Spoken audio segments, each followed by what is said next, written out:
Welcome to On Health with Houston Methodist. I'm Zach Moore. I'm a photographer and editor here, and I'm also a longtime podcaster. I'm Todd Ackerman. I'm a former medical reporter, currently an editor at Houston Methodist. And Todd, how often do you think about magnesium? Well, you know my interest in supplements. I do. It's been well documented here on this podcast. I actually take because I don't eat dairy products, I take a calcium supplement. Okay. And my guidance on calcium was it's good to take it with magnesium because it helps you absorb the calcium.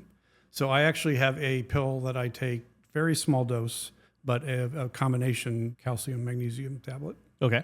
I take that twice a day, like one pill. It's not that much I'm getting. It's kind of, I see it as insurance. Okay. I was going to ask you, do you see benefits of that? Well, I take, again, I'm taking it mostly for the calcium because I worry that I don't, on a daily basis, sometimes get in as much calcium as I should. Right. I was never really thinking about the magnesium that much. Okay. Magnesium is having a moment these days. It's very trendy, a lot of buzz about it. Have you ever heard of Sleepy Girl mocktails? Sleepy Girl mocktails. I have not. It's very big on the Should I have? It's very big on the TikTok. Oh, the TikTok.com. Yeah, Okay. that's a George Bush, the Google. Yeah. The Facebook. It's Yes, all. Yes. There's lots of instructionals on TikTok about Sleepy Girl mocktails, which is a combination of magnesium and cherry juice, tart cherry juice, dissolved in seltzer water. And the idea is it's a great sleep aid. It's a mixology podcast now. This is good. Yeah. Have you tried it? I've never tried one. Okay. No. I mean, magnesium for me, I think about the periodic table, think about high school. I mean, that's as much thought as I put into magnesium up until this conversation, honestly.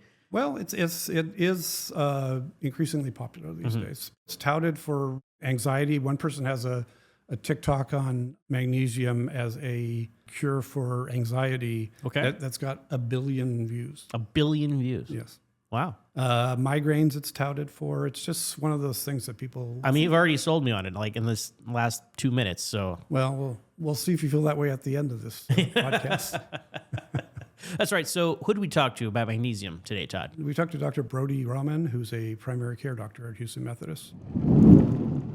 Well, greetings, Dr. Rahman. Good morning. Good to have you here today to talk with us about magnesium. So, quick question before we really dive into this. Do you sense a lot of buzz about magnesium these days? These days, not as much. It comes up when maybe some of the family members will get concerned, or, they'll look on the internet about what magnesium deficiencies or overdoses can do to a person, what their diet is like.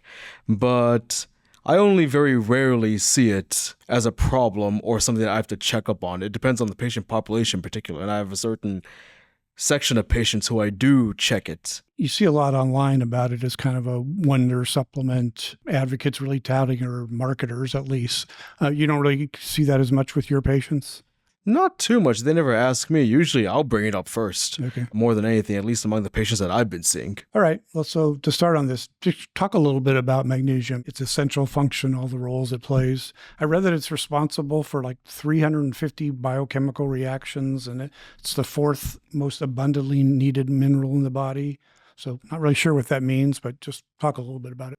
So at the very least, in almost every cell in the body, especially in the kidney, magnesium is an important transporter molecule in order to actually activate a lot of the channels. So without magnesium, a lot of channels don't work, and any part of the body where those cells exist, whether it's the muscle or the gut or the kidneys, they will be affected if your body does not have enough magnesium to help activate or turn those channels on. So it sort of converts your food into fuel?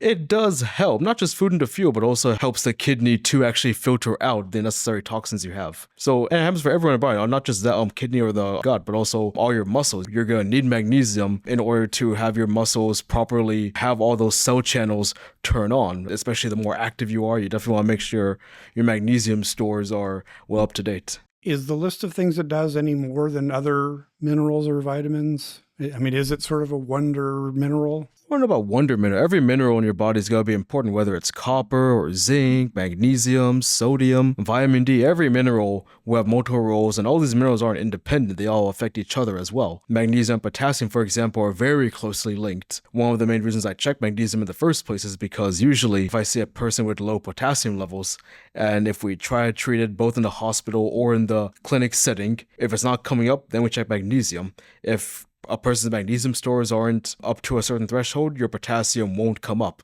You have to have your magnesium before your potassium comes up, and that'll extend to other minerals as well, such as zinc or calcium. Does the body produce any magnesium on its own, or does it mostly come from food? So unlike vitamin D or calcium, where you can just go out into the sun and your skin can convert it on its own, magnesium does come mostly from food, and these will be including mostly your nuts, almonds, kidney beans, spinach as well. People eat a lot of peanut butter as well. Those will easily replenish your magnesium stores. So, and how much do people need daily? Men, women, adolescents? So men will, on average, need a little bit more magnesium than women just due to having more natural muscle mass. I would say about 300 to 400 milligrams of magnesium in a male and about 200 to 300 in a female, respectively. Adolescents need any more? Or? If they're athletic, then I would say so, yes. But not to a significant amount where you have to scale up by 2 or 3 times the amount of magnesium. And even if you do eat a lot of magnesium, a lot of people underestimate how smart your gut and your kidneys are. If you're very, very high magnesium, if you're constantly eating a bunch of beans and supplements over the counter, your body does a pretty good job of filtering it out as long as your gut and your kidneys are working properly. Do you absorb a good percentage of the magnesium? I think I read something like just 30 to 50% is actually absorbed. As long as your diet is good enough, even that 30-50% should be enough to maintain your daily intake of magnesium. And other sources besides the ones you just mentioned? Let me see, I think avocados is a small source, but the main ones is your nuts, almonds, cashews, spinach especially as well. I know spinach is the main one that we tell people to do because that's also a big part of a lot of diets that a lot of people try to go on in order to, lose weight and improve their cardiovascular health. So it's kind of a 2 birds with 1 stone. Or you sub out more of your unhealthy food with spinach for volume, and that'll also help with your magnesium and your potassium stores as well. Are any foods fortified with it, like calcium? If you get your multivitamins, then they'll have some in it, as long as you just look on the back of the bottle and see how much magnesium, how much potassium, how much calcium is on there. Okay. A couple interesting studies I came across. One found that just getting 320 milligrams of magnesium daily was associated with a 34% lower risk of cardiovascular disease, and others something similar with diabetes. I mean, is it that literal a benefit you're getting from it? I don't want to say that people who will suddenly chug more magnesium are suddenly going to see improvement in their heart condition or their cardiovascular condition all around the body. But I would say a lot of that is due to not causation, but correlation. People who do maintain a healthy magnesium intake probably have other lifestyle factors that result in having a better cardiovascular output and with their heart disease. These are probably similar people who, especially if they're eating mostly spinach, they're probably being very careful about how much greens they're eating versus how much unhealthy food they're eating, whether they're already exercising a lot or not, leaves to be discovered. But the fact that spinach and a lot of greens themselves have a lot of magnesium in them, people who eat those are likely already eating healthy as they are. So what are the effects of a magnesium deficiency? Deficiency, you're definitely going to feel mainly weakness. And then if you're, like I said earlier, a magnesium deficiency will result in a potassium deficiency. And if you're low in that, that's when you'll start to see muscle weakness, muscle cramps. If your potassium and magnesium go really low, then your heart rhythm may go a little bit haywire as well. But you have to be significantly low on your magnesium counts for all of those to kick in. Like I will check magnesium levels on patients every now and then as part of their annual physicals and stuff. And a regular person, magnesium level should be about 1.5 to 2. Give or take. And most people are around 1.6 plus or minus 0.1. Now, every now and then see someone with 1.2, 1.3. No symptoms, but I'll tell them, hey, eat a little bit more spinach, eat a little bit more nuts just to raise that number up when we check back in a year or so. But people who have really low magnesium will often have other comorbidities that's either contributing or causing that as well. So I was about to ask, what's the cause of, is there sometimes something genetic or environmental, or is it mostly the result of a medical condition? It'll usually be a medical condition. There are other disease processes which affect stuff like copper absorption, and iron absorption and storage as well. In terms of magnesium, to my mind, nothing comes right away in terms of either a failure of magnesium absorption or storage. But people who have either some sort of absorption disease in their gut, such as like Crohn's disease or ulcerative colitis, or people with chronic kidney disease, these are the patients where magnesium absorption and filtering out becomes an issue. And those are the patients that we check more often than just once a year, the magnesium and the potassium levels. And not just that, these same two organs, medications that affect these said organs. So in terms of the GI tract, if you're on either laxatives or antacids for bad reflux or heartburn, or in terms of your kidneys, let's say you're on diuretics for either heart failure or for blood pressure, then yeah, those can also cause some magnesium numbers to go down and cause issues down the road. So how common is the deficiency? I kind of hear doctors say it's not common, but I came across some survey that found nearly half of Americans don't get adequate magnesium in their diet. Half sounds like a little bit much to me. But like I said, we don't check it on every single person. It's not part of the standard lab values we always check. We usually check if we suspect that it's either going to be a problem or it is a problem. Among the people I do check, I would say maybe only 1 out of 5, give or take, 1 out of 6, have it on the borderline. Like I said, 1.4, 1.5 maybe. It's possible that there's maybe half of people who have low magnesium, depending on what your sample size on your population is. Could it be that they're just not taking in enough magnesium, but they still don't really have a deficiency? The intake, especially your dietary intake and your social determinants, can be a big matter as well as to how much you're actually getting in. So is it easily tested for? It's not really that much in your blood, right? Isn't it a lot in your bones and cells and tissue? Yeah, but the number we get on the blood is pretty representative of if you have enough or not. Now, it's a pretty easy test, just like any other blood work we can get. And from what I remember, it's not that pricey to add on to someone's lab values when we send them to go get blood work either. But like I said, I check it mainly for people who have heart disease, people with kidney disease, stomach disease, or gut disease, really. And especially the elderly, because, elderly people, especially those in like nursing homes or skilled facilities, they often can't get access to food as often as they would like. So their dietary intake in general is already low. If that's already low, everything else might be low too. Your calcium levels, magnesium levels, potassium levels, everything's going to be on the low end for elderly patients who don't have access to food, as opposed to us who can just walk across to the fridge anytime we want. So what are symptoms that suggest a deficiency for someone who's kind of not feeling right and thinks, well, maybe I have a magnesium deficiency? What would be the sort of things they should be on the lookout for? The main thing I see is like some sort of either muscle weakness, or if I get an EKG on them in the office and look at it and see something that looks a little bit off on the lines there. And generally, like I said, those with other issues as well. If they're having issues either urinating or either diarrhea or constipation, nausea or vomiting as well, I'll check magnesium. Because like I said, it affects every cell that we have. And with regards to the gut and the kidney, the ones that are responsible for absorption and filtering out and getting rid of waste in our body, which can include magnesium if you're overdosing, it's those diseases I'll check the most often. Given all of magnesium's benefits and the poor way a lot of Americans eat, all the processed food, is there a place for magnesium supplementation in reasonable low doses beyond just people with a deficiency, or are they just wasting their money on magnesium supplements? I would say a good population of patients are those who are unable to get food as readily as possible. And there's not just the elderly people.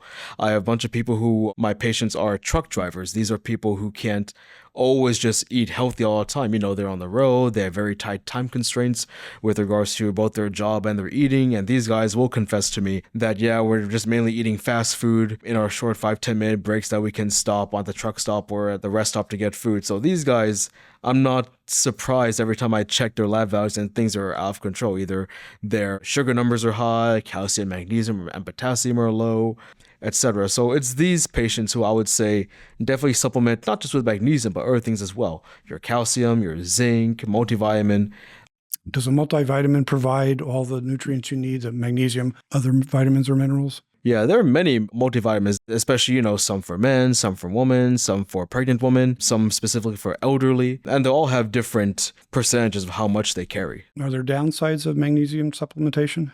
In terms of overdosing, like I said earlier, your gut and your kidney, in a healthy gut and kidney, they're pretty smart in terms of how much to regulate. It's not often that someone comes in with a magnesium overdose. Signs and symptoms would be most commonly nausea and vomiting, and maybe some abdominal cramps. But otherwise, overdose is really hard to see. It's only in those patients, like I said, especially your chronic kidney disease patients or patients who are already gone past that point and are on dialysis. Those are the patients I would see maybe high magnesium in case, we're the ones supplementing them. I would be checking that over and over again to make sure. Any poor interactions with prescription drugs? Yes, especially if you have lower high magnesium. Like I mentioned earlier, the antacids, the laxatives, there are certain antibiotics that may not work as well if your potassium and magnesium stores are not up to par. How about like magnesium spiked water? We did a podcast on probiotics, and it was kind of amazing all the different things that they market now with probiotics. And is there that sort of thing with magnesium too? So I know there's the electrolyte-filled waters that especially a lot of people who go to a gym or people who work out drink a lot to replenish, which do a good job. Like I said earlier, the more athletic people will need to make sure their magnesium, potassium stores are up to par so that, their muscles can recover quicker, that they don't go through too much soreness or pain or weakness. I believe the electrolyte waters do have a good amount of like potassium, calcium, magnesium to replenish their stores because, they'll sweat out, they go to the bathroom a lot, they may go run a little bit low. So definitely those waters are good to take if you are working out a lot. For those who need to or choose to take magnesium supplements, what are the best types? There's like are there like 7 or 8 different types of magnesium? Sulfate, citrate, glycinate? There are many of those, and I see them when I walk by the over-the-counter shelf at the pharmacies all the time. We don't really have a specific preference for either one. Now, if they have a specific kidney or gut disease that may impair the other half of that supplement, I may defer over to either a nephrologist or gastroenterologist to get their expertise and ask, hey, do you think that this one would be safer than this one given their condition? Does a delivery form matter? Is it like gummies or capsules or tablets? That part, no. I believe they usually come in tablets and capsules. Gummies would be fine too, but no, for the most part, absorption should be fine. Now, I know you mentioned earlier that your gut only absorbs 30-50%. As long as you do take a certain amount, you should be able to absorb the necessary amounts in accordance with how much the supplements say they have. And is there any time of day that's better to take them? Upon waking or before bed? I don't believe so. And that is an important question because many medications, such as statins, thyroid meds, blood pressure meds, you're right, they are very time dependent. When it comes to supplements, if you're taking it consistently, especially if you're someone who's working out a lot, it shouldn't matter which time of day you're taking it. So let me throw out some specific things I've seen magnesium touted for. I guess mostly in the case of deficiency, but some of these not necessarily maybe. Just interested in your thoughts. One, that it can improve blood pressure, blood sugar management, heart disease risk. The people who are maintaining a proper magnesium intake, like I said, the main foods that you would see it in are spinach and your nuts. People who are on that kind of diet already regularly, it's often correlated that their lifestyle is already on the right path. You're not going to find someone with a poor socioeconomic status or a job or a living situation that doesn't accompany those still managing to eat only nuts and spinach to maintain their number. So I don't say there's direct evidence that increasing your magnesium intake alone will result in a improved blood pressure or blood sugars or your heart disease If status. you have a deficiency even. If you have a deficiency, then still replenish it, because especially for the heart too. The heart's going to be very important that your magnesium levels need to be up there, because the magnesium, potassium levels, those I can directly see on an EKG if I suspect those are low, resulting in a certain type of rhythm being off on the lines. Improve mood. I wouldn't say that exactly. Patients who have depression, anxiety, I don't think I've ever recommended just pure magnesium to somebody who's thinking they're feeling down, whether it's due to their family or a job or a situation or whatnot. Migraines. I've read about this one, and I've had patients tell me about taking magnesium to see if it can help ease their migraines. It does fit into that same biochemistry with regards to cells needing them to go in and out. But like I said, at least in terms of the neurologists I've spoken to, no direct correlation with magnesium improving your migraines like magic. How about as a sleep aid? This one I've heard, especially with some of the sleep multivitamins like melatonin and such having them. I believe I've seen studies about zinc and magnesium improving sleep, but this isn't really clinical-based evidence as far as we have yet. How about not so much curing constipation, but like just improving your regularity? That part I agree, taking magnesium would help because like I said, the every muscle in your body and your gut is just one giant muscles, lots of muscles. If you're low on your magnesium levels, those muscles can't work as well. You can suffer less bowel movements and or progress to constipation if your magnesium, potassium aren't up to par. So in that case, I would say, yeah, if someone was coming to me with constipation issues for a long time, I would in fact check magnesium level as one of my first blood works to work on. And how about that it's good for active people, maybe not even those with a deficiency, but it's good for active people because exercise can really deplete the magnesium? Yeah, for sure. Because the more your cells are active, especially in muscle cells, the quicker you're going to go through your potassium and magnesium stores. So I definitely encourage, like I said, whether it's supplements or the electrolyte water, good magnesium intake should be already included in your workout routine or regimen. How about helping you absorb calcium and vitamin D?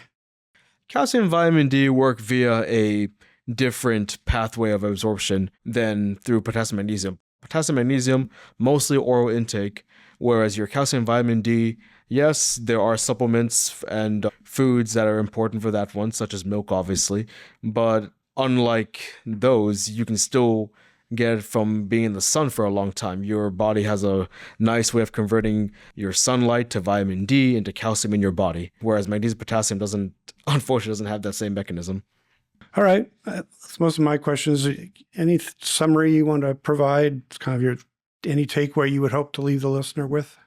I would say that with regards to magnesium, the average person, as long as they're eating even semi-healthy on a regular basis, you shouldn't be too low in it. If you want to maintain even a bare threshold level, like I said earlier, nuts and spinach, good way to keep up. The people who I do think should have it at least checked by their regular doctor would be those with either kidney disease or some sort of absorption disease in their guts, or the elderly patients who you're not too sure if they're eating right 3 times a day at least. Okay, very good. I appreciate your taking time to educate us on this. Likewise. Thank you very much for having me. So Todd, has this moved the needle for you on magnesium, this conversation? Move the needle. Well, he said enough positive about it or non-negative about it that I think I'm fine taking it. Yeah. One thing he mentioned was your kidney's very smart at removing any excess amounts. Again, I don't think I'm taking enough that would be a concern in the first place. Yeah. And one thing he mentioned that I liked was it's good if you're active. So, I work out and I'm not Clearly. really... Yes, I think we've talked about this before, Zach. And I don't drink like sports drinks or anything. Mm-hmm. So I'm just there at the gym drinking water between exercises. Yeah. So the idea that I'm getting a little extra magnesium just in pill form a couple times, a small amount, a couple times a day makes me feel like I'm not, even if I'm depleting it a little bit working out, that I'm still getting it. Yeah, we're talking about trying to replenish magnesium if you're not getting it. You're talking about nuts and all those sorts of things.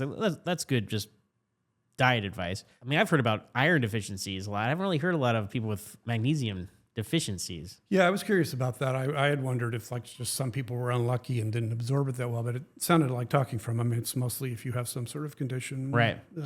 GI condition or something like that. And there's certain foods you can eat to kind of replenish that, like cashews, mixed nuts, that sort of thing. That's a good snack for me, a good healthy snack. When I'm being healthy, that's my go-to snack. It's mixed nuts. So I should be getting more magnesium that way. Right. Yes, that's true.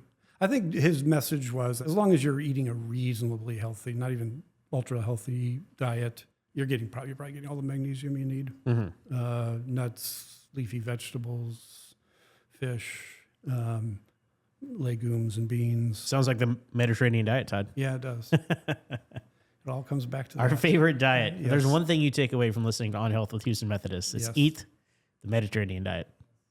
Did he say anything that give you any thoughts about magnesium? You know, he wasn't as enthusiastic about it as I might have expected. Like he wasn't like waving the banner for magnesium for everyone, but Yeah, like I think you said it best. Like he didn't say non-positive things. he didn't seem worried about like it's going to hurt you in any way. Right.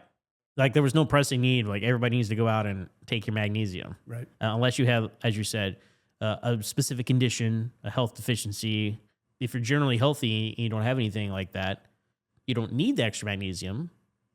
It's not necessarily going to help you either, but it's not going to hurt. It's for sure not going to hurt you. Right.